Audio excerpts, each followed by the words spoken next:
Okay, so let's look at some images, and the two kinds of images I'm going to show you. First, I'm going to show you some background images from basically artists I talked about in last semester's course, to give you a bit of kind of background, what came before the time period that we're looking at here. And then briefly I'll just show you some examples of works by the kind of artists we're going to consider in this course, to give you a preview. So this is Van Gogh, his All-Night Cafe from 1888.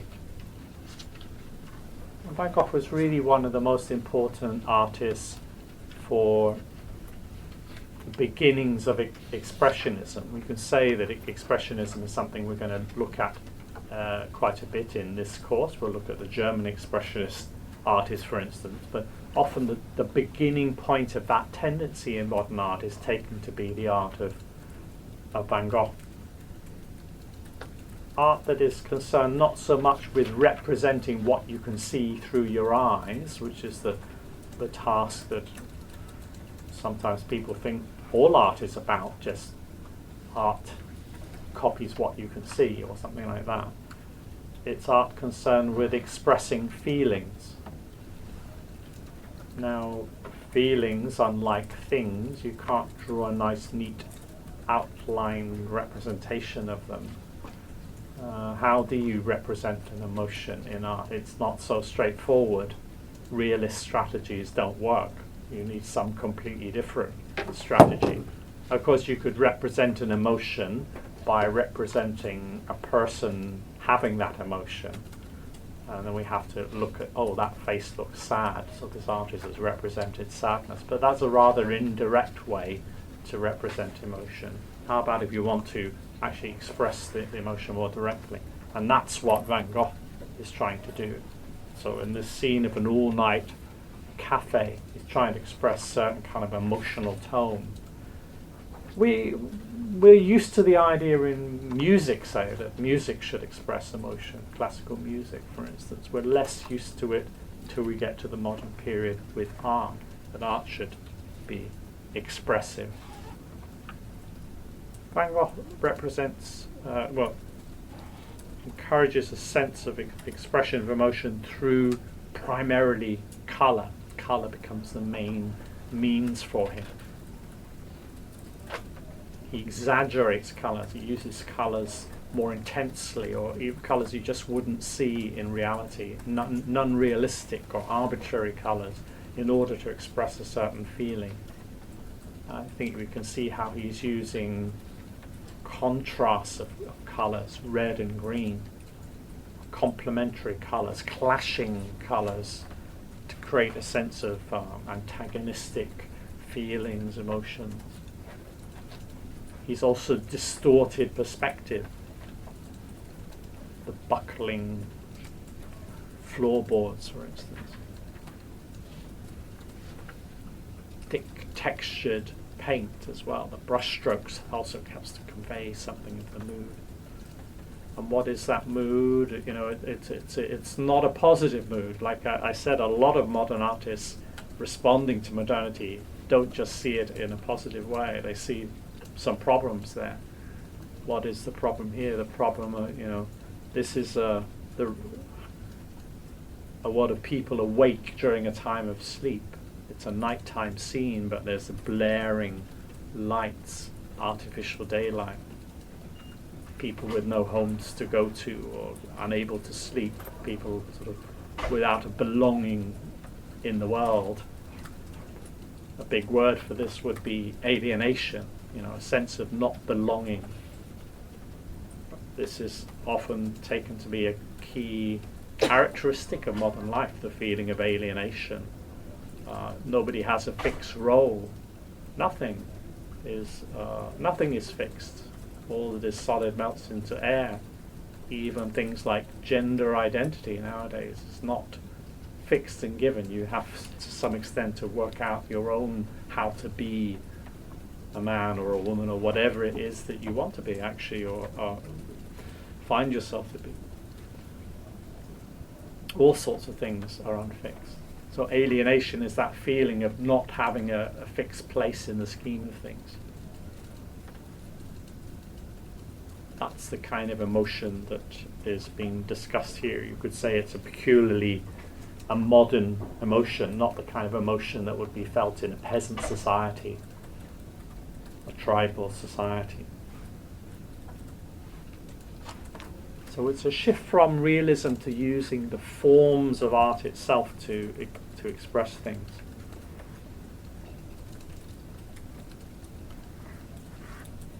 Gogh, Vision After the Sermon, 1888. Also an artwork where you're seeing sort of non-realistic colours. The ground is red. You might think you'd expect to see some green grass or something, but no, it's red. Bright, pure colours, red, yellow, blue, and black and white too. Again, very absolute, extreme colours. What is it? It's, well, we can make out the subject matter, a group of women from the Breton area, Brittany in France, a very distinctive rural area in France, where women dress in this way. They've just come out of the church after listening to a sermon. Maybe they're still in a very heightened religious mood. One way of interpreting the work is to imagine that they've heard a sermon about Jacob wrestling with the angel, and now they're imagining as if they see Jacob wrestling with the angel in front of them. It's such a vivid idea to them. Maybe even the horse has become in their imagination the four legs here, and the horns have become the angel's wings, something like that. Anyway, that's a possible way to look at it. So there's something which is real, the world of the women, and then there's something supernatural, unreal. Well, this is a break with realism. The concern with the spiritual, which is there in a lot of modern art, is right here at the beginning with Gogh. Maybe the difference between the colour and the black and white area is a way of distinguishing between the real world and the kind of the unreal spiritual world. It's not a literal realistic depiction. The tree cuts across the space of the painting diagonally. That's a very unusual sort of compositional motif in Western art, but it is something you can find in Japanese prints. So I think that's definitely one of the influences on Gauguin's art, the art of Japan. It also helps to divide the supernatural element from the real element. That's another way in which it works. So discovering the art of other cultures, that's something very much we're going to see in the time period that we're going to look at. A lot of artists travel to other cultures, or at least we're exposed to the art of other quite different societies. The German artist Nolde, for instance, traveled to the Pacific to visit some German colonies there.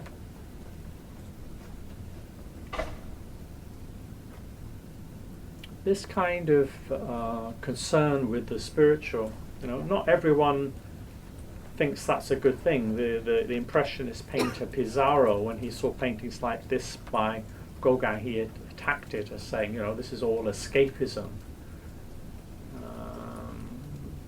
Like to go back to the person I was mentioning earlier, Karl Marx, and he famously talked about religion as the opium of the masses. It's just something to confuse you about the reality of life, distract you from looking at your real situation. And Pizarro thought that Gauguin's paintings were a bit like that they took us into a kind of realm of escapism.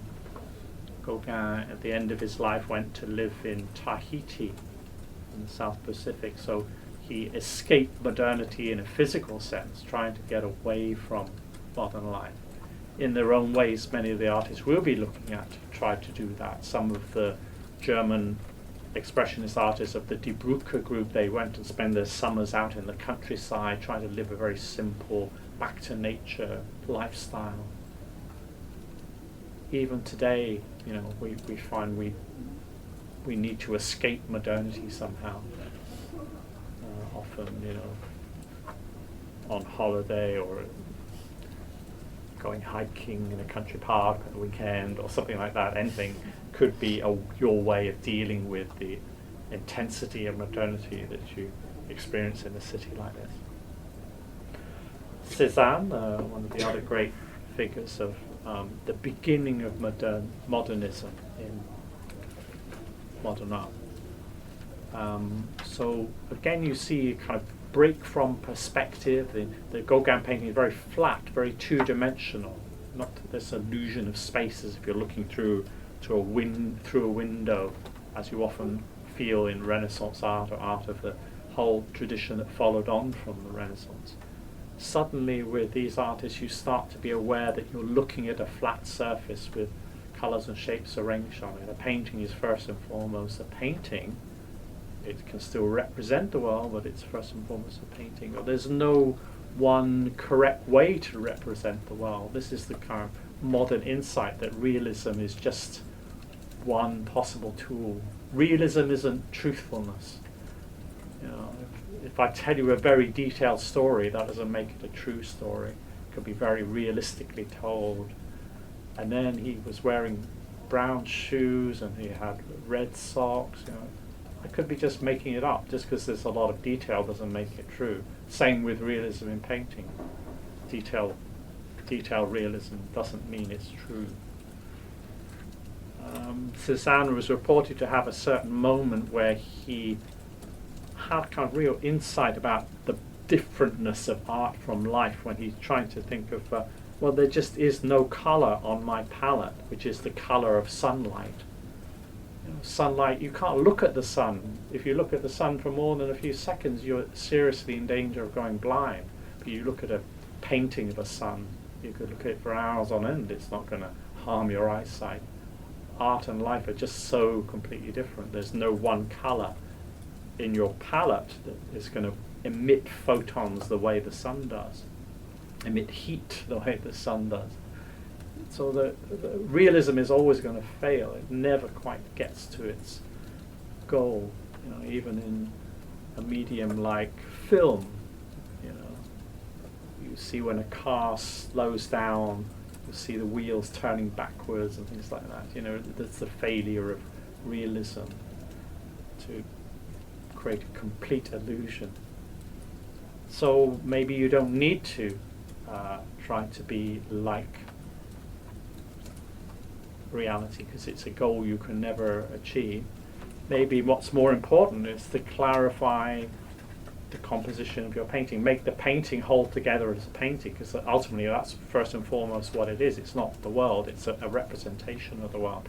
You still get a sense of apples and grapes and what have you, but you also are aware that you're making a painting. So maybe he's distorted certain forms or rearranged certain shapes to make a nice composition, make things work, make one foreground and background link together in an interesting way. It's got to work as a painting first and foremost. This is the kind of basic language of modern art that so many later artists came to follow. Cézanne buckles perspective, breaks to this perspective a little bit. The cubists, and this is Picasso, take it all one step further.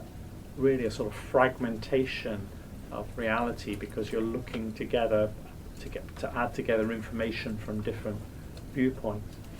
Actually, it looks not very realistic, but at the same time, it's also a little bit closer to how we really look at the world. You know, we really do add information from different viewpoints when we're. That's how we see the world. We don't see everything from a single viewpoint, as perspective would suggest we do. Picasso, in his cubist works like this, is very interested in portraiture. Portraiture is about individual likeness. So he's balancing concern with reality with the concern for the painting as a painting. You see the painting. First and foremost, you see forms, shapes, but arranged in a certain way. But you do see a personality there as well. The two just because you're not concerned with realism doesn't mean you're not concerned with representation. Picasso takes one step away from realism, and other artists come and look at his work. Artists like Mondrian, who we'll be looking at in this course, they look at his work and they see, the tie has been cut from reality. But from Mondrian's way of thinking, Picasso got stuck halfway. He should have gone the whole way towards abstraction. He should have cut the links to reality altogether. But for Picasso himself, no, reality is always his starting point. That's the difference between a Picasso and a Mondrian. Picasso never went all the way to abstract art. In fact, he went back towards reality, in a sense, in his later Cubist work. When the works start to become so difficult to read, he starts to introduce collaged elements into the painting. A newspaper to represent a newspaper. Hey, you can't get more realistic than that. That's more realistic than any illusionistic oil painting. You're worried about my paintings not being realistic enough? Okay, forget about it. From now on, here is the absolute realism. It really is a newspaper. You can't get any closer than that. So let's stop worrying about that. That's part of what he's doing here, making a still life painting using collage, that is sticking bits of paper into it, sometimes the actual object. This is a very productive strategy, bringing the real world into the world of art. We'll see that in so many of the artists that we're going to look at in our course. It even leads to a very radical strategy. That is the strategy of Duchamp, which is often thought of as an anti-art strategy, where he puts just a real-life object instead of an artwork, rather than putting a real-life thing in an artwork. So he could put a bicycle wheel or a urinal in an art gallery. It's a sort of shocking gesture in a sense, perhaps. But it goes back to what Picasso has done with collage. That's the beginning of it all. Well, collage allows a sort of double voice quality, bringing in another voice than the voice of the artist into the work. All this is very interesting, and we'll see so many artists using it. Cubism becomes the basic language of so much modern art. An artist like the surrealist painter Miro, for instance, you can't imagine his work without imagining the 2D design quality of Cubism. Picasso himself, having invented Cubism, the kind of breakthrough early 20th century modernist language, goes back pretty soon after to do something like this. And there are various other works he produces where he goes back to a kind of realism, but now realism is just one possible idiom amongst others. It's not the only correct way, it's just one possible way. But I think this is something we'll see amongst the artists we look at on our course, is that there are going to be a number of different realist approaches. Realism doesn't die. The early part of the century, there's a big interest in abstraction, but then, especially in the 20s and 30s, there's a turn towards realism amongst many artists. Sometimes for political reasons, they feel realism is a more politically effective idiom. We also see realism being favoured by authoritarian regimes. The Nazis got rid of all modern art. They want to have a realist style. Same thing basically happened in post-49 China. We'll look a bit at that, how realism becomes the state style. Here's Picasso trying to use a modernist idiom. He shifts from one style to another, using a modernist idiom for a political purpose. The Guernica work about the Spanish Civil War, about the Franco's bombing of the town of Guernica. A lot of questions will come up that relate to artists we'll consider in this course of what is the effectiveness of modernity, modern styles for talking about the world, making political points, as Picasso does here. Is it a viable idiom? Or is a realistic style more accessible? Or is realism too tied to the past, and therefore it can't really help us to move beyond the past? Picasso himself, when he was developing the cubist language along with his collaborator Braque, basically the subject matters are very simple, like portraits or still life. But other cubist artists start to be concerned with representing modern life. So to show you a few examples of those, this is Delaunay showing the Eiffel Tower, then at that point in time still a modern structure, a symbol of the modern world. And you know, it's the example of the kind of thing you can't take in very easily in one at one glance. You have to add together information from different viewpoints just to see the thing. And so in a painting you might want to add together information from different viewpoints. You try taking a photo from close up of the Eiffel Tower, you'd need a very wide angle lens, an extreme wide angle lens that itself would be very distorting, not similar to human vision. Some cubists actually took the language of cubism towards abstraction. This is Leger, he did that, reducing forms of human figures to cylindrical shapes. So there are many different routes towards abstraction, that we'll see some of them in our course. Concern to represent our experience of living in the modern city. This is Leger again. You know, we're moving faster through the modern world. And that's one reason why older modes of representation maybe don't work. Where we're going to come with so many signs to read and fragmented perceptions. We're on a train, maybe we're on a plane. We're getting information coming at us in new ways. On screens, you know, at this point in time, it's the cinema screen.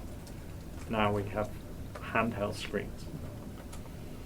Okay, quickly just looking at some of the artists that we'll consider in this course itself. That was briefly my background. So this is an example of the futurist artist. This is Boccioni, The City Rises from 1910. So about the city itself, which is an innately modern phenomenon, about the city in transformation, under construction. Well, if you live in Asia, you do see cities transforming, growing, going up. Cranes and construction sites are part of our everyday reality, more so than in more settled cities, the cities that grew very much in the 19th century and so forth. George Grosz, 5 o'clock in the morning. Well, it's an example of a very much a socially critical work of art, contrasting the life of workers and the life of the rich. It's kind of disparity that's still with us. It's in the news headlines this week.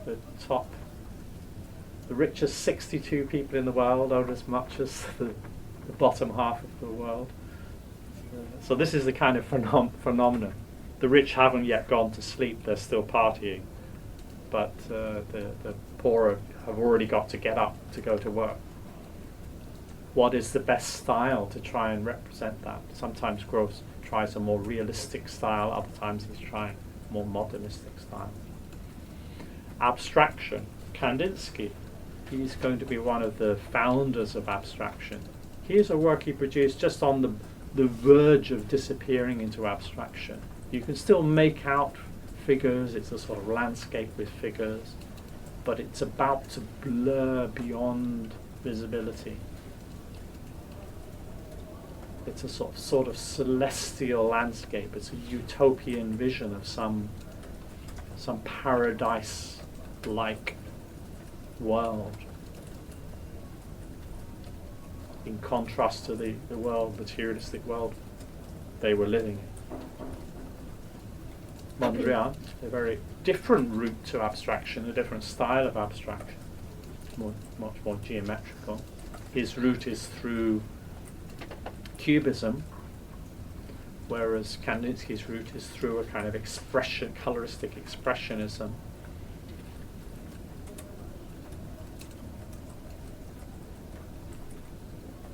Surrealism. Surrealism is many different things. So this is Miro. he's more the side of surrealism that's more tied to using a modernist language. You know, it's a language that owes something to Picasso and to Cubism, but introducing some accidental effects, the way he's treated the surface. The first phase of his work is very random or open, and then the second phase is more detailed. But it's a way. He's trying to find some way to allow the unconscious to come out during the creative process into the artwork itself, working from the imagination rather than working from observation, creating a kind of sign language of his own.